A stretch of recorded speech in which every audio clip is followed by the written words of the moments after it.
नमस्कार साथियों, स्वागत है आपका आपके अपने डिजिटल और ऑनलाइन प्लेटफॉर्म वेदांत क्लासेज में।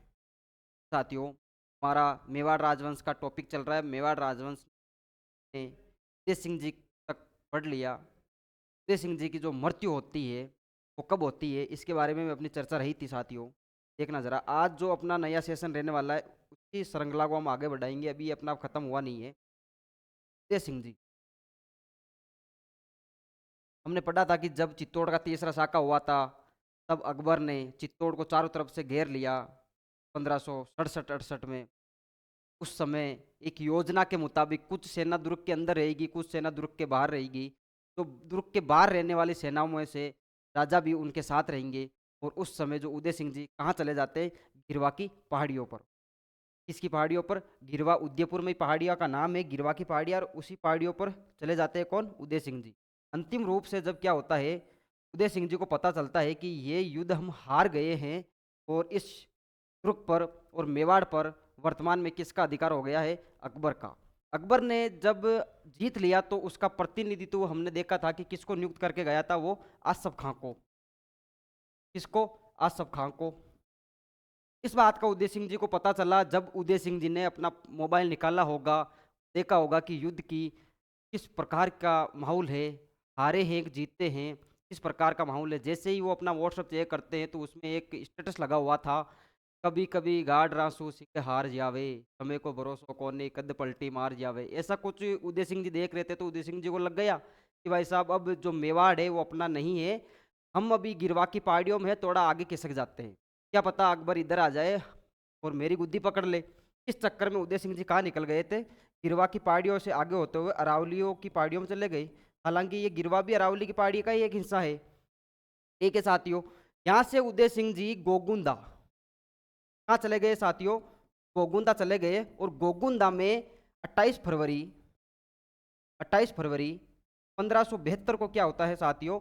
इनका इंतकाल हो जाता है या इनका निधन हो जाता है। क्योंकि ये वीर गति को हम प्राप्त नहीं हुए, ऐसा इसलिए नहीं बोल रहे कि युद्ध करते हुए मरे मरे नहीं थे ये। इनका क्या होता है साथियों? निधन होता है। निधन कब हुआ? निधन हुआ 28 फरवरी 1572। 28 फेब 1572 में क्या हो जाता है? इनका निधन हो जाता है। जबकि चित्तौड़ पर अकबर ने आक्रमण कब किया था? 67 में आक्रमण किया था, और फरवरी 68 में 1568 में अकबर ने संपूर्ण रूप से चित्तौड़ को जीत लिया था। ठीक है साथियों, अब जब देखो हुआ क्या था, इनका निधन कहाँ हुआ था? गोगुंदा में हुआ था ना। तो गोगुंदा में हुआ था तो यहीं पे क्या है, इनका दाह संस्कार किया गया। क्या किया गया? दाह संस्कार। अगर क्वेश्चन पूछ ले कि इनका अंतिम संस्कार या दाह संस्कार कहाँ हुआ, तो आप ये बता देना, उदय सिंह जी का जो अंतिम संस्कार होता है वो कहाँ होता है साथियों? गोगुंदा में होता है। कहाँ होता है? गोगुंदा में होता है।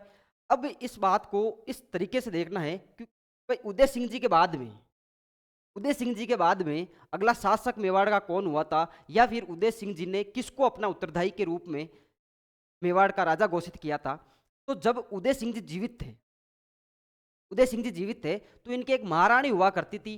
भाई साहब, आज एक व्यक्ति की एक ही वाइफ पे बाकी उस समय, और आज तो ये तक है कि एक के एक ही नहीं है, उसके भी लाले पड़ रहे हैं, बिहार तक जाना पड़ रहा है राजस्थान वालों को। उस समय क्या हुआ होता था कि जब एक राजा है तो एक राजा के एक नहीं, एक से अनेक रानियां होती थी।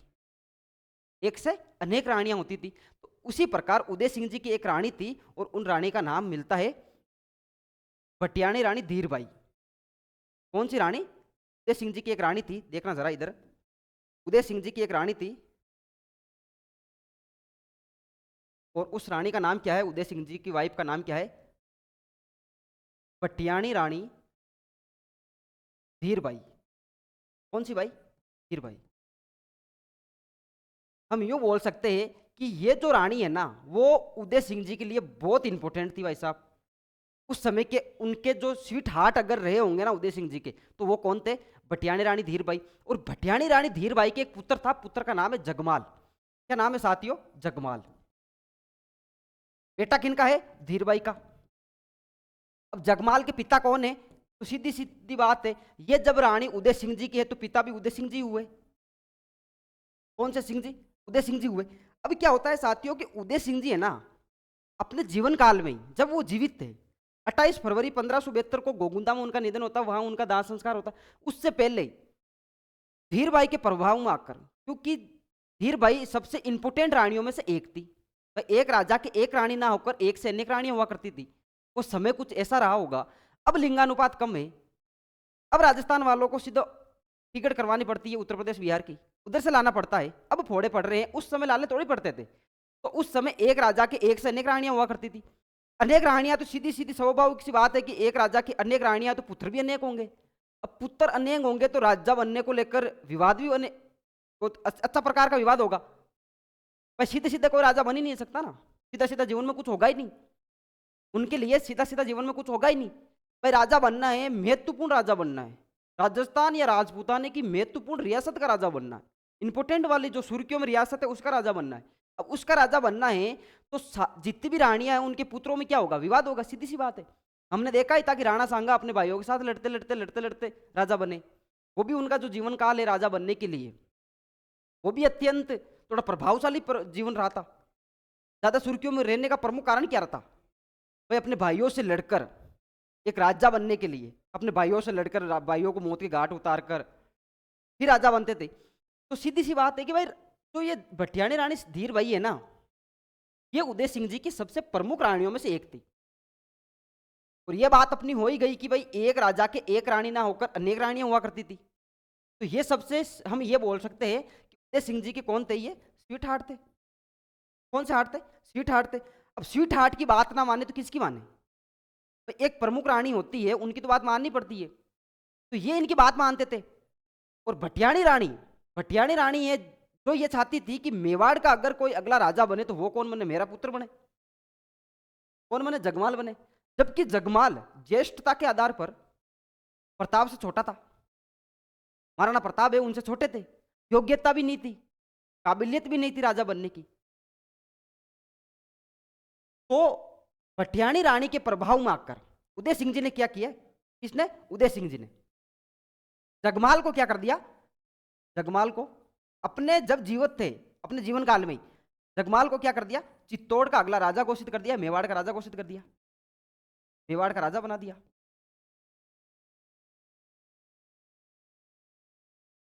किनके प्रभाव में आकर, भटियाणी रानी के प्रभाव में आकर। ठीक है। अब ये बात क्योंकि ये ज्येष्ठता में भी छोटे हैं, सबसे बड़े भी नहीं है, उनका हक वैसे भी नहीं बन रहा, इतने कुशल है नहीं, इनकी नीतियां इतनी निपुण है नहीं, युद्ध करने योग्य, सर्वश्रेष्ठ युद्ध करने योग्य भी नहीं है। कहने का मतलब चारों तरफ से योग्य, किसी भी प्रकार से योग्य नहीं है। अब योग्य नहीं है तो प्रजा स्वीकार करेगी क्या, प्रजा स्वीकार करेगी क्या, प्रजा स्वीकार नहीं कर सकती। प्रजा स्वीकार नहीं कर सकती तो क्या होता है साथियों, 28 फरवरी, कौन सी फरवरी, 28 फरवरी 1572 को क्या होता है, किनका निधन हुआ, उदय सिंह जी का निधन हुआ। जब उदय सिंह जी का निधन होता है तब उस समय क्या होता था, जब राजा का निधन हुआ तो राजा का अगला उत्तराधिकारी दाह संस्कार में नहीं जाता था। बाकी जितने भी पुत्र है या जो उत्तराधिकारी नहीं है, जो पारिवारिक लोग है, सामंत लोग है, सरदार लोग है, प्रजा है, वो क्या करती थी, दाह संस्कार में जाती थी। जबकि जाता कौन नहीं था, जो अगला उत्तराधिकारी है। ज्येष्ठता के आधार पर प्रताप था अगला उत्तराधिकारी। लेकिन धीरबाई के प्रभाव में आकर, भटियाणी रानी धीरबाई के प्रभाव में आकर उदय सिंह जी ने अगला राजा किसको घोषित कर दिया, जगमाल को घोषित कर दिया। तो इस हिसाब से जगमाल दाह संस्कार में नहीं जाएगा। भाई रूल को फॉलो करना पड़ेगा ना। नियम क्या कहता है, नियम यह कहता है कि राजा है उसका अंतिम निधन है, अंतिम संस्कार है, निधन हो गया, अंतिम संस्कार में जाना है। उसका उत्तराधिकारी जो मरा, उसका उत्तराधिकारी दाह संस्कार में नहीं जाएगा। बाकी अगर उसके और भी पुत्र है तो हो जाएंगे, बाकी लोग जो हमेशा से जाते आ रहे वो तो जाएंगे ही जाएंगे। जाता कौन नहीं था, जो अगला उत्तराधिकारी हुआ या जो होगा वो नहीं जाता था। प्रताप को पता था कि मेरे पापा ने उनके जीवन काल में ही जगमाल को क्या कर दिया, राजा घोषित कर दिया, तो मैं तो जाऊंगा ही भाई, सीधी सी बात है, मुझे तो जाना ही पड़ेगा। पापा के का मतलब पिताजी की दाह संस्कार में जाना पड़ेगा। गोकुंधाम दाह संस्कार हुआ, ये गए, प्रताप गए। उस समय प्रताप के महाराणा प्रताप है ना, महाराणा प्रताप ज्येष्ठता में बड़े हैं, राजा बनने योग्य है, वीर पुरुष है, कुशल आदमी है, जो भी नीतियां निपुण है, किसी भी प्रकार की नीति में निपुण है, चारों तरफ से युद्ध करने योग्य वीर पुरुष है, अच्छे कदकाठी के है। दूसरी बात, प्रजा के सर्वोपरि है। प्रजा सबसे ज्यादा अगर किसी से प्रेम कर रही है तो वो किससे कर रही है? राणा प्रताप से कर रही है। तब क्या होता है, सीधा सीधा वहां पर एक सामंत बोल देता है, तो महाराणा प्रताप का ही क्या था, मामा जी थे, जिनका नाम क्या था साथियों, मान सिंह जी करके कुछ नाम था, मान सिंह जी सोनकरा। वो बोलते हैं कि ज्येष्ठता में मेरा भांजा बड़ा कुशल आदमी ये है, अकबर आक्रमण पे आक्रमण करता जा रहा है। अगला अभी हाल ही में चित्तौड़ का साका हुआ है, तीसरा साका। अब ये कभी भी मेवाड़ को अपने ओर करने के लिए आक्रमण कर लेगा, तो जगमाल क्या योग्य है क्या? वहां बेटे सामंतों से पूछा कि भाई साहब जगमाल योग्य है क्या? तो सबने बोला कि जगमाल योग्य नहीं है। तो योग्य नहीं है तो फिर राजा स्वीकार किस प्रकार से कर रहे हो आप? जबकि प्रताप है, वो प्रताप किसी भी प्रकार में, किसी भी प्रकार से उसमें कोई कमी नहीं है, राजा बनने के सर्वोपरि है, वो राजा बनने के लिए तैयार तो है कि नहीं है, आप बनाओगे तो बनेगा वो। तो ये बात तो हमने पहले ही की थी कि राजा बनाने में अगर महत्वपूर्ण किसी की भूमिका रहती थी तो वो किसकी रहती थी? सेलुम्बर वाले चुंडावतों की रहती थी। सेलुम्बर वाले चुंडावतों में एक चुंडावत वहां आए हुए थे, जिनका नाम क्या मिलता है साथियों? उनका नाम मिलता है कृष्णदास चुंडावत। कौन से दास चुंडावत? कृष्णदास चुंडावत। इस बात का आपको विशेष ध्यान रखना है। कृष्णदास चुंडावत से पूछा गया कि क्या कृष्णदास जी, जगमाल जो अभी राजा है, जो बड़ा पुत्र है नहीं, ज्येष्ठता के आधार पर आपके जो रूल नियम चल रहे हैं मेवाड़ के, उनके आधार पर किसी भी प्रकार से राजा बनने योग्य नहीं है। और जो राजा बनने योग्य है वो कौन है? अभी वर्तमान में प्रताप है। जब कभी मेवाड़ पर अकबर ने आक्रमण कर दिया तो क्या वो जो जगमाल है राजा, वो मेवाड़ की रक्षा कर पाएगा क्या? आप बोल रहे हो, एक तरफ से आप बोल रहे हो कि वो अच्छा युद्धधारी नहीं है, अच्छा युद्ध नहीं कर सकता, कुशल आदमी नहीं है, ज्येष्ठता में वो छोटा है, तो आपके रूल, जो आप रूल की पिपोड़ी बजा रहे हो, नियमों की पिपोड़ी बजा रहे हो, उन नियमों में प्रताप को राजा बनाना ना बनाना कहां तक उचित है? तब मान सिंह जी ने यह बात किसको बोली? कृष्णदास चुंडावत जी को बोली कि भाई साहब आप सेलुम्बर के हो, आपको इतना अधिकार है, आप कहां के हो? सलुम्बर के हो। कहां के हो? सलुम्बर के हो। आपको इतने राइट है, इतने अधिकार है कि आप ही क्या करते हो, राजा बनाने में महत्वपूर्ण अगर किसी की भूमिका होती है तो सेलुम्बर वाले चुंडावतों की होती है। आप यहाँ बैठे हो, क्या आपको ये उचित लग रहा है क्या? जब इनके धोबा धोबा धूल नाकी गई या धूल डाली गई इनके द्वारा, मान सिंह जी चौहान या सोनगरा चौहान के द्वारा जब ये बात उनको बोली गई, मासना है उनका, मासने में धूल डाली गई, तब क्या होता है साथियों? ये बोलते हैं कि राजा अगर कोई बनेगा तो वो कौन बनेगा? प्रताप। कौन बनेगा? प्रताप। कौन से प्रताप? राणा प्रताप। कौन से प्रताप? राणा प्रताप। उस समय क्या होता है गोगुंदा में? कहां पर? गोगुंदा में। किस लिए गए हुए थे? उदय सिंह जी के दाह संस्कार में गए हुए थे। उदय सिंह जी के दाह संस्कार में, दाह संस्कार में। और उस समय क्या होता है साथियों? कृष्णदास जो चुंडावत है, उन्होंने क्या कर दिया भाई, ये अधिकार होते थे उनको, तो सेलुम्बर वाले चुंडावत है, उनको ये अधिकार था कि मेवाड़ का अगला राजा कौन बनेगा, उसमें पूरी पूरी भूमिका उनकी होती थी। राज्य अभिषेक कौन करवाया किया करते थे? तो वो चुंडावत लोग करवाया करते थे। उन्हीं में एक चुंडावत है कृष्णदास चुंडावत। कृष्णदास चुंडावत ने क्या कर दिया गोगुंदा में? कहां पर? गोगुंदा में। गोगुंदा में राणा प्रताप का, राणा प्रताप का राज्य अभिषेक कर दिया। क्या कर दिया? राज्य अभिषेक। तो इसका मतलब क्या होता है साथियों? प्रथम बार, मैं इस बात को इस प्रकार से लिखूंगा कि प्रथम बार राणा प्रताप का राज्य अभिषेक कहां हुआ? तो कहां होता है साथियों? गोगुंदा में होता है। करने वाले कौन थे? कृष्णदास चुंडावत। ठीक है, गोगुंदा गए हुए क्यों थे, क्या कारण था गोगुंदा जाने का? तो उस समय क्या था, 28 फरवरी 1572 को इनका दाह संस्कार था, उदय सिंह जी का। और उसी दाह संस्कार में जब इनके ये टोंट मारे गए, इनका मासना पाड़ा गया, तब उन्होंने राणा प्रताप को क्या कर दिया, चित्तौड़ या मेवाड़ का अगला उत्तराधिकारी घोषित कर दिया, या राज्याभिषेक कर दिया। इस बात को इसी प्रकार से भी बोला जा सकता है। ठीक है साथियों, ये बातें होती है कि राणा प्रताप का प्रथम बार राज्याभिषेक किस प्रकार से हुआ। प्रताप से पहले धीर रानी या भटियाणी रानी धीर बाई के प्रभाव में आकर जगमाल को राजा उदय सिंह जी ने बनाया। अब थोड़ी मैं बातें करना चाहूंगा जगमाल की, जिससे जगमाल को पता चला कि राजा कौन बन गया है, प्रताप बन गया है। जगमाल को क्या पता चला कि राजा कौन बन गया, प्रताप। अब प्रताप जब राजा बन गया तो मेरा मेवाड़ में क्या काम है, तो ये कहां चला गया, ये सीधे सीधे अकबर की शरण में चला गया। किसकी शरण में, अकबर की शरण में चला गया। अकबर चाहता क्या था, जब ये शरण में गया उससे पहले, और राणा सांगा ने जब बाबर से खानवा का युद्ध हुआ उसके बाद, हमने ये बात की थी कि खानवा का जो अंतिम युद्ध, इस प्रकार का अंतिम युद्ध था जिससे हारने की वजह से यह डिसाइड हुआ था कि अगले या भविष्य में राजपूतों की नीतियां किस प्रकार से रहेगी, राजपूत शासक है उनकी नीतियां किस प्रकार से रहेगी। अकबर आते आते राजपूताने के अधिकतर शासकों ने अकबर की अधीनता स्वीकार कर ली, वैवाहिक संबंध स्थापित कर दिए।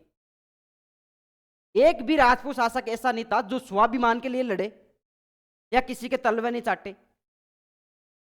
या थे तो राणा प्रताप या था रावचंद्र सेन मारवाड़ वाले।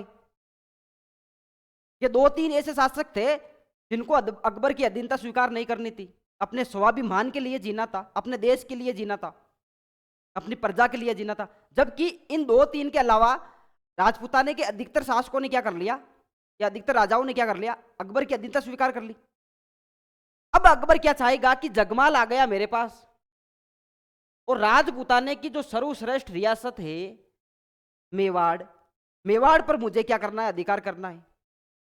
जब जगमाल ही मेरे पास आ गया, मेरी शरण में आ गया, तो मैं अब राजी खुशी क्या कर सकता हूं, मेवाड़ पर अधिकार कर सकता हूं।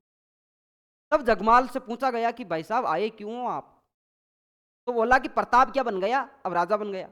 बोला कि तेरा भाई प्रताप है, तेरे जैसे लखन प्रताप के होंगे। ये बात अकबर को उस समय तक पता नहीं थी कि अकबर तेरे नाक में दम करने वाला है।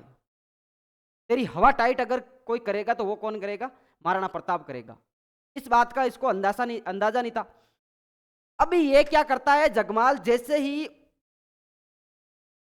प्रताप शासक बनते हैं, ये भाई साहब रवाना कहां हुए, सीधे दिल्ली चले गए, किसके पास, अकबर के पास। अकबर की शरण में चले गए। अकबर ने क्या बोला कि चलो ठीक है आप यहां आ गए हो तो मैं आपको क्या देता हूं, एक जागीर दे देता हूं। अकबर ने जगमाल को कौन सी जागीर दी रे, जहाजपुर की जागीर दे दी, जहाजपुर की जागीर। ठीक है, इस बात का विशेष रूप से ध्यान रखना कि जगमाल प्रताप के शासक बनते ही किसकी शरण में जाता है, अकबर की शरण में जाता है। जैसे ही शरण में जाता है तो अकबर जगमाल को कहां की जागीर प्रदान करता है, जहाजपुर। जहाजपुर जगह कहां है, भीलवाड़ा में। कहां जगह है साथियों, भीलवाड़ा में, जहाजपुर। ठीक है, अब देखना इसका मतलब क्या है कि महाराणा प्रताप और उदय सिंह जी के बीच का जो शासक थे वो कौन थे, जगमाल। मैं इसके बारे में लिखवाना चाहूंगा, जगमाल के बारे में। जगमाल के पिताजी कौन थे, इसको लिखना आप, पिताजी कौन थे, उदय सिंह। कौन से सिंह, उदय सिंह जी। माता कौन थी, भटियाणी रानी धीरबाई, भटियाणी रानी धीरबाई।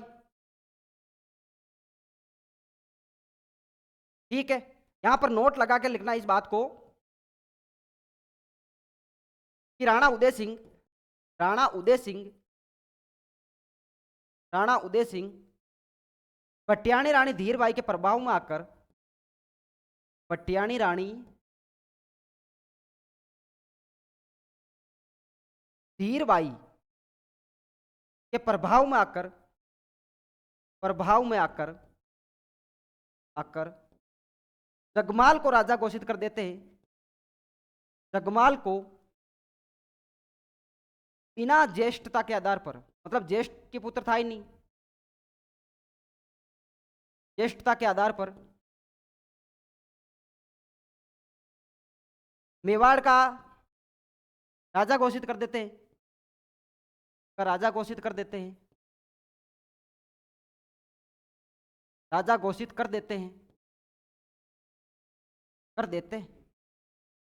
ये चीज आपको देखनी है कि जगमाल को राजा बनाने में योगदान, प्रमुख योगदान किनका था? इनके माताजी का था, जो किनको बेला फुसला रही है, उदय सिंह जी को बेला फुसला रही है। उन्हीं के प्रभाव में आकर उदय सिंह जी ने किसको राजा बना दिया? जगमाल जी को राजा बना दिया। ठीक है, अब इसमें एक चीज और ऐड करनी है आपको।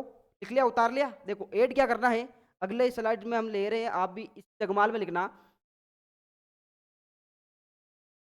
देखना, लिखना क्या है? प्रताप के शासक बनने के बाद, या राणा प्रताप के, महाराणा प्रताप लिखूंगा मैं यहां, महाराणा प्रताप के, महाराणा प्रताप के शासक बनने के बाद, शासक बनने के बाद, बनने के बाद जगमाल अकबर की शरण में चला गया। किनकी शरण में जाता है ये? अकबर की शरण में, अकबर की शरण में चला गया, या चले गए, चले गए। तथा तथा अकबर ने, अकबर ने, तथा अकबर ने जगमाल को, अकबर ने जगमाल को, जगमाल को जहाजपुर की जागीर दी। कहां की जागीर देंगे साथियों? जहाजपुर। तो जगह कहां है? भीलवाड़ा में। जागीर प्रदान कर दी, जागीर प्रदान कर दी। ठीक है साथियों, ये बातें होती है महाराणा प्रताप के शासक बनने के बाद में जगमाल कहां चला गया? अकबर की शरण में चला गया। अब अकबर की शरण में चला गया तो अकबर ने इसको कहां की जागीर दी थी? जहाजपुर भीलवाड़ा की जागीर दी थी। कुछ समय बाद जब ये जहाजपुर भीलवाड़ा से मन नहीं भरा कि यार छोटी सी जागीर है मेरे पास, एक छोटा सा राजा बन के रह जाऊंगा मैं मेवाड़ का राजा था, मेवाड़ का राजा था मैं, मेरे पापा मुझे बना के गए थे, लेकिन किसी कारणवश वहां से मुझे हटा दिया गया। मेरा दोस्त क्या, मैं बड़ा नहीं था, यही मेरा दोस्त था, ये भी अपने आप में यही सोच रहा था, भाई मैं बड़ा होता तो मैं राजा बनता, लेकिन मैं बड़ा नहीं था तो यही मेरा दोस्त था क्या, इस वजह से मैं तेरी शरण में आया हूं और तू मुझे जहाजपुर दे के बैठ रहा है। 4-5 साल तक यहाँ काम करने के बाद में बोलते हैं, तो बोला कि चल भाई कोई नहीं, इसको एक और जागीर दे दी, आधा सिरोही का राज्य दे दिया। यहां पे नोट लगा के लिखना, तत्पश्चात। कौन सा पश्चात? तत्पश्चात अकबर ने जगमाल को, कौन से माल को? जगमाल को,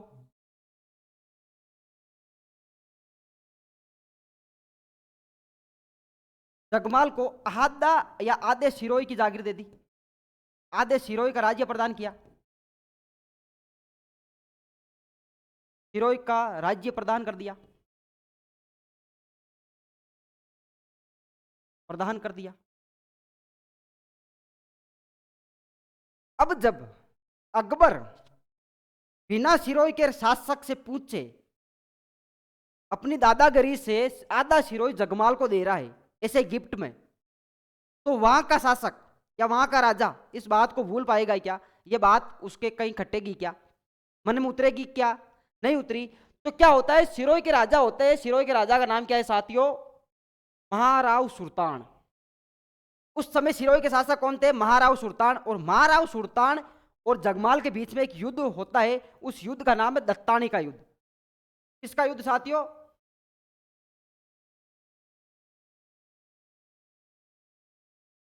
दत्तानी। कहीं कहीं मिलता है साथियों दातड़ी का युद्ध। यह युद्ध होता कब है? यह युद्ध होता है 1583 में। कब हुआ? 1583 में यह युद्ध हुआ। किन किन के बीच में ये युद्ध होगा? ये युद्ध होगा जगमाल, जिसको अकबर ने आधा सिरोही भेंट में दिया हो, आधे सिरोही की जागीर और दे दी, या आधा सिरोही राज्य दे दिया। अब सिरोही का राजा चुपचाप बैठेगा क्या? सिरोही के राजा से पूछा नहीं, गीत में गाया नहीं, रोज में रोया नहीं, और अकबर ऐसे ही कि जा आधा सिरोही तेरा। बड़ी मेहनत मशक्कत से सिरोही वाले ने सिरोही राज्य को बनाया। अकबर ऐसे ही दान में दे रहा है। बाप का राज है क्या? इतनी पोलपट्टी थोड़ी है। तो जगमाल को वहां का जागीर देने पर सिरोही के राजा कौन थे?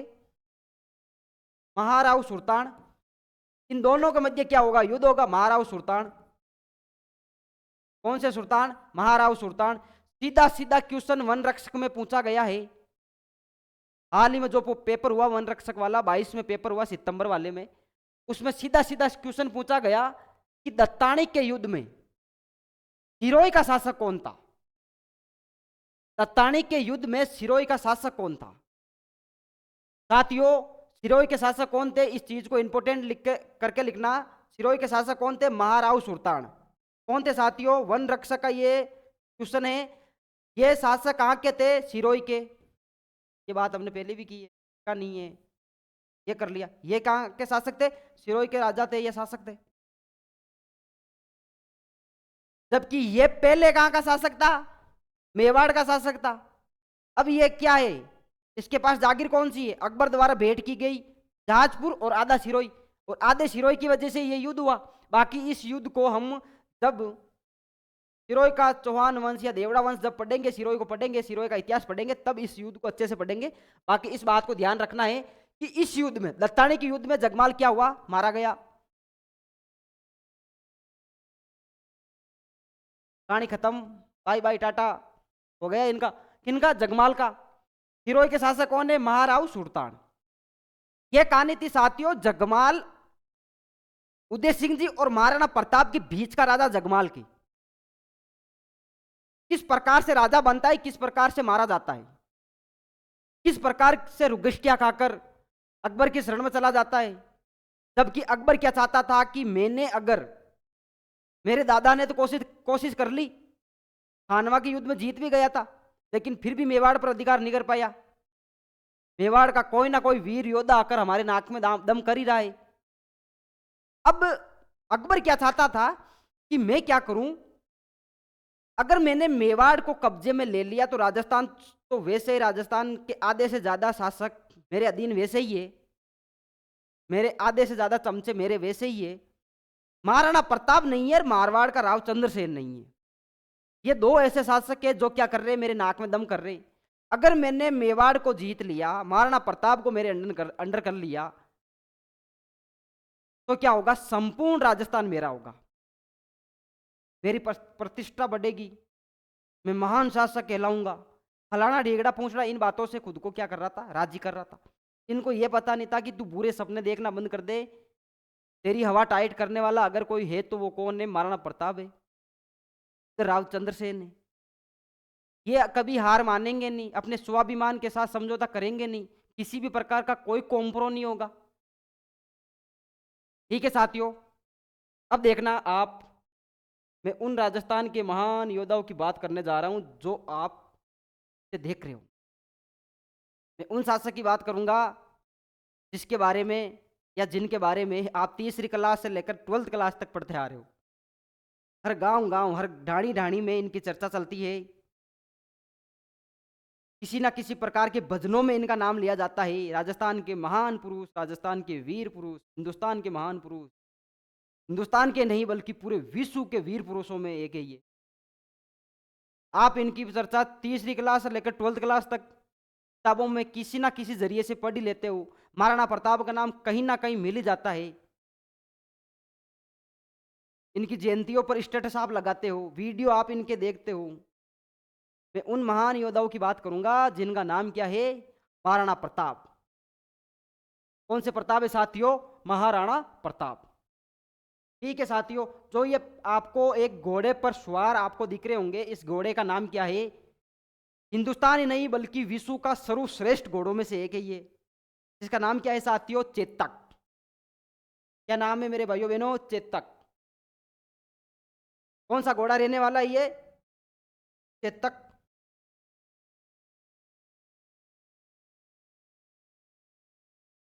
ठीक है साथियों, ये खो जो पिक्चर दिख रही है वो खुद कौन है? तो कौन है साथियों? महाराणा प्रताप। कौन से प्रताप? महाराणा प्रताप। अगर अब भी इनसे, इनके जीवन से, इनकी जीवन कथा सुनने से बहुत कुछ सीखने को मिलता है साथियों। इन्होंने अपने स्वाभिमान के साथ किसी भी प्रकार का समझौता नहीं किया, किसी भी बाहरी शक्ति या फिर अंदरूनी शक्ति से किसी भी प्रकार का समझौता नहीं किया। अपने धर्म को भूले नहीं, अपने स्वाभिमान को नहीं भूले, अपने देश के लिए लड़े, अपने देश के लिए लड़ते लड़ते रहे। ये वो महाराणा प्रताप है साथियों जिनका घोड़ा कौन है? चेतक। बहुत गीतों में, बहुत भजनों में इनका नाम लिया जाता है। ठीक है साथियों, देखो इनके बारे में कुछ बातें करना चाहूंगा, देखना जरा। क्वेश्चन किस प्रकार से आ सकते हैं, क्या क्या इनके बारे में इंपॉर्टेंट फैक्ट निकल कर आएगा। मैं इनका परिचय कुछ इस प्रकार से देना चाहूंगा। इनका नाम या इनका पहले मैं लेना चाहूंगा, इनका जन्म कब हुआ था महाराणा प्रताप का? जन्म होता है साथियों 9 मई। कितनी मई? 9 मई 1540। कौन सी मई रहने वाली है साथियों? 9 मई 1540। और 9 मई 1540 को क्या होता है? महाराणा प्रताप का जन्म होता है। देखो ये तो है अपना जो कैलेंडर के अकॉर्डिंग है। अगर आपसे हिंदू कैलेंडर के अकॉर्डिंग या विक्रम संवत, शक संवत के अकॉर्डिंग आपको पूछ ले तो भी आप राजी खुशी बता देना कि भाई साहब हमें यह भी आता है, वेदांत क्लासेस ये भी बताती है कि करना क्या है। इनका जो जन्म होता है वो कब होता है साथियों? ज्येष्ठ शुक्ल तृतीया को। देखो तारीख पूछे तो सबसे अच्छा है वो, नहीं अगर नहीं आए तो ये तो आपको ध्यान रहना ही चाहिए। ज्येष्ठ शुक्ल तृतीया को क्या होता है? इनका जन्म होता है। देखो जन्म का स्थान क्या था साथियों? जन्म स्थान कि कहाँ इनका जन्म हुआ, जन्म स्थान की थोड़ी मैं चर्चा करना चाहूंगा। हमने चर्चा की भी है जब कुंभलगढ़ दुर्ग को पढ़ा है, तो तब हमने स्थापत्य कला में पढ़े थे, टाइम की भी है। इनका जो जन्म होता है साथियों वो कहाँ होता है? कुंभलगढ़ दुर्ग में। कौन से दुर्ग में होता है साथियों? कुंभलगढ़ दुर्ग में। और कुंभलगढ़ दुर्ग के अंदर एक महल है, महल का नाम है बादल महल। बादल महल में क्या होता है साथियों? जन्म होता है। अगर महल आ जाए कि कौन से महल में, तो ये महल रहने वाला है बादल महल। बादल महल के बारे में नहीं पूछा जाए, दुर्ग के बारे में पूछ लिया जाए तो दुर्ग कौन सा रहेगा साथियों? कुंभलगढ़ दुर्ग। क्योंकि बादल महल है वो कौन से दुर्ग का एक भाग है या कौन से दुर्ग में स्थित है? कुंभलगढ़ दुर्ग में स्थित है। ठीक है साथियों, देखो जन्म कब हुआ? ज्येष्ठ शुक्ल तृतीया को। जन्म स्थान कौन सा रहने वाला है? जन्म स्थान रहेगा कुंभलगढ़ दुर्ग के बादल महल में। पिता कौन थे इनके? तो ये तो आपको पता ही है कि पिता कौन थे। पिता है इनके राणा उदय सिंह जी। राणा उदय सिंह जी। कौन से सिंह जी? राणा उदय सिंह जी। माता कौन है साथियों? ये थोड़ी बातें ध्यान रखने योग्य है, ध्यान रखना भी चाहिए और आपको ध्यान रखना है। माता कौन है? जयवंता बाई। कौन सी बाई साथियों? जयवंता बाई। अगर पूछ ले कि राजस्थान की, या राजस्थान, हाँ राजस्थान की जीजाबाई किन्हें कहा गया है? इन्हें कहा गया है। इनको क्या कहा जाता है साथियों? जयवंता बाई को राजस्थान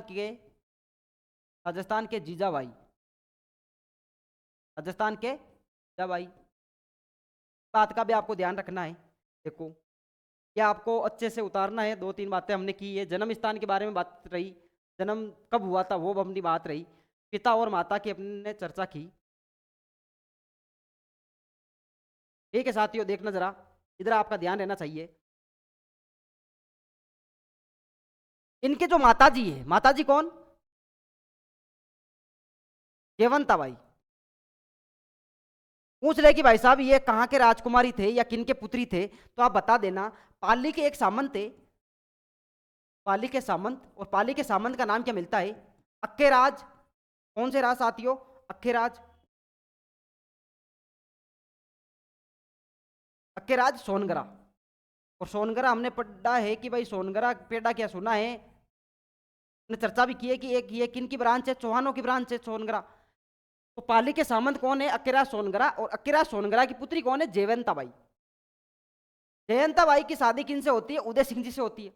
जब उदय सिंह जी का कुंभलगढ़ में क्या हुआ? राज्याभिषेक हुआ। हमने पढ़ा कि पन्नादाई उनको लेकर आए, ये अपने हमने कहानी पढ़ी थी। तो उस समय जब इनको 1537 में वहां पर राज्याभिषेक हुआ, तो बोला कि यार इनकी शादी किससे करवाई जाए, भाई राजा तो बनवा दिया जाएगा। तब ये अकेरा सोनगरा बोलते हैं कि मेरी पुत्री है, मेरी पुत्री का नाम है जयंता बाई, उनसे शादी करवा देंगे। ठीक है, उन्हीं के पुत्र कौन हुए थे? महाराणा प्रताप, राजस्थान के महान वीर पुरुष। ठीक है साथियों, देखो जयंता बाई को क्या बोला जाता है? राजस्थान की जीजाबाई। बात आएगी कि महाराणा प्रताप की पत्नी का नाम क्या है, या फिर मैं यहां लिखना चाहूंगा रानी का नाम क्या है। तो रानी कौन है साथियों? अजब दे। कौन सी दे? अजब दे। अजब दे का मतलब क्या है? दे मतलब देवी, दे मतलब देवी। राजस्थान में दे, देवी को पहले दे बोला जा गया, उसके अपभ्रंश होते होते होते होते ये दे का देवी बन गया। अगर पूछ ले कि इनके पुत्र कौन थे, तो आप पुत्र के बारे में भी बता देना। पुत्र कौन है? अमर सिंह जी।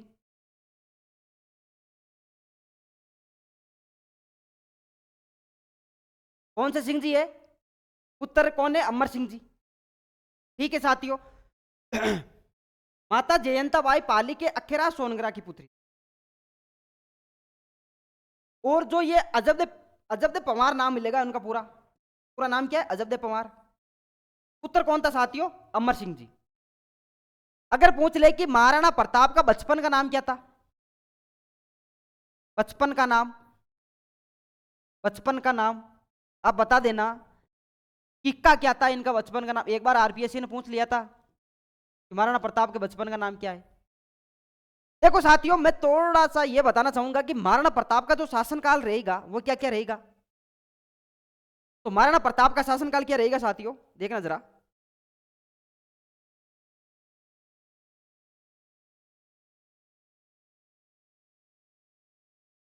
देखना जरा, इधर देखना।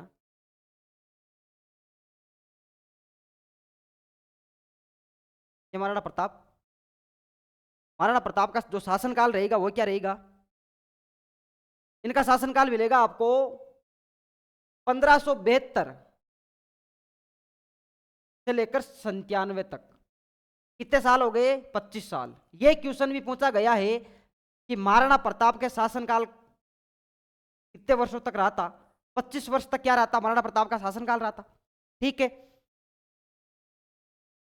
अब देखना साथियों, महाराणा प्रताप और अकबर के संबंध, महाराणा प्रताप और अकबर के संबंध। अकबर ने महाराणा प्रताप को अपने अधीन करने के लिए, क्योंकि लगभग लगभग राजस्थान के राजपूत शासकों ने महाराणा अकबर से क्या कर लिया? वैवाहिक संबंध स्थापित कर लिए। जैसे कच्छावा वाली जो आमेर वाली रियासत है, कच्छावा राजवंश ने सर्वप्रथम ये पहल कर दी। उसके बाद में संपूर्ण राजपूत शासकों ने क्या कर लिया? 1570 में नागौर दरबार लगवाता है, 1570 में चित्र बेहतर में लगवाता है। तब संपूर्ण जितने भी राजपूत शासक थे, महाराणा प्रताप, रावचंद्र सेन, एक दो को और को छोड़कर संपूर्ण राजपूत शासकों ने क्या कर लिया? अकबर की अधीनता स्वीकार कर ली। अब अकबर क्या चाहेगा कि एक दो गिने चुने राजा है उनको क्या कर लूं मैं अपने अंडर कर लूं। संपूर्ण राजपूताना किसका होगा? अकबर का होगा। कोई मुझसे बगावत नहीं कर सकता।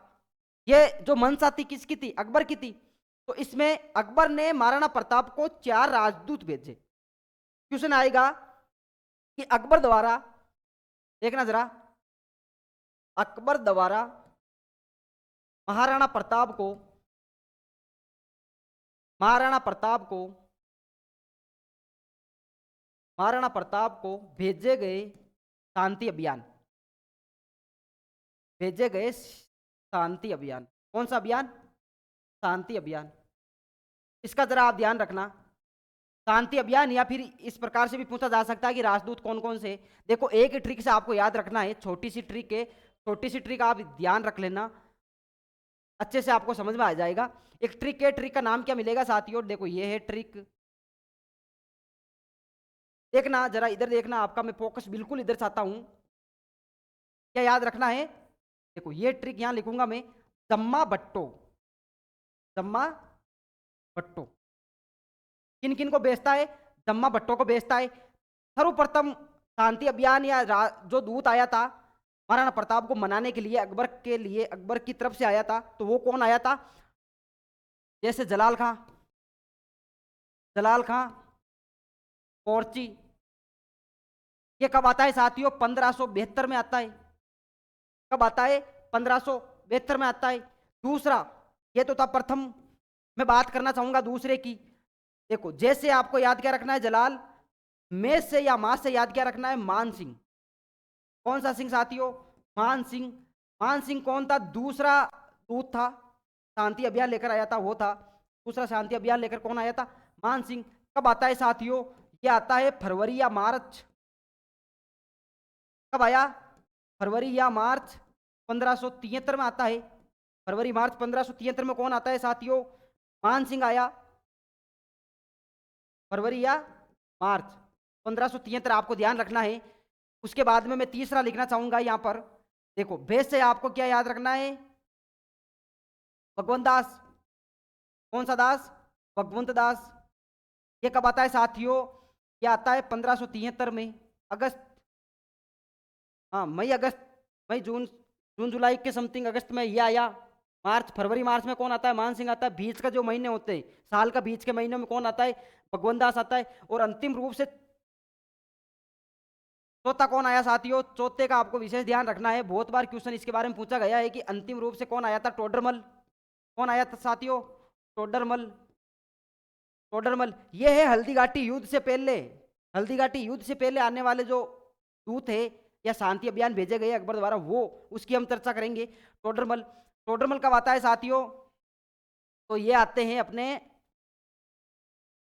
नवंबर दिसंबर के बीच में 1573 में। देखो 1572 में आने वाला एक ही है जिसका नाम है जलाल खां फिर कोर्ची, तो 1572 में आएंगे। उसके बाद में मान सिंह जी 1573 में आएंगे, भगवंत दास स्योम 1573 में आएंगे, और टोडरमल कब आएंगे, वो भी 1573 में आएंगे। 1573 के 3 राजदूत है, उससे पहले एक जो दूत आया था वो कौन आया था, 1572 में जलाल खां आया था। अकबर द्वारा महाराणा प्रताप को भेजे गए ये क्या थे साथियों, शांति अभियान या शांति दूत थे। भाई शांति से जो बैठ कर सलाम बात करेंगे, आप मेरे अधीन हो जाओ, कुछ ऐसी शर्तें रखेंगे। लेकिन अकबर को यह पता नहीं था कि महाराणा प्रताप अपने स्वाभिमान के लिए लड़ते हैं। वो अपनी प्रजा के लिए, अपने देश के लिए लड़ेंगे, अपनी रियासत के लिए लड़ेंगे। इसलिए जो इस शांति अभियान का इसको नाम दिया गया। ठीक है साथियों, 3 कौन कौन से होंगे, 4 जम्मा भट्टो से आपको याद रखना है, जम्मा भट्टो से आपको याद रखना है। ये का मतलब क्या होगा, जलाल का जो 72 में आएगा। मेष से आप या मां से आपको क्या याद रखना, मान सिंह जो 73 में आएंगे, भगवंत दास 73 में, और टोडरमल 73 में। ठीक है साथियों, 73 में 3 और 72 में 1। ये है हल्दीघाटी युद्ध से पहले आने वाले शांति दूत। हल्दीघाटी युद्ध के बाद में आने वाले शांति दूत भी हम देखेंगे। ठीक है साथियों, इसके बाद में तो विशेष अपनी चर्चा रहेगी हल्दीघाटी युद्ध को लेकर रहेगी, जो हम कंटिन्यू अगली क्लास में करना चाहेंगे। जय हिंद, जय भारत।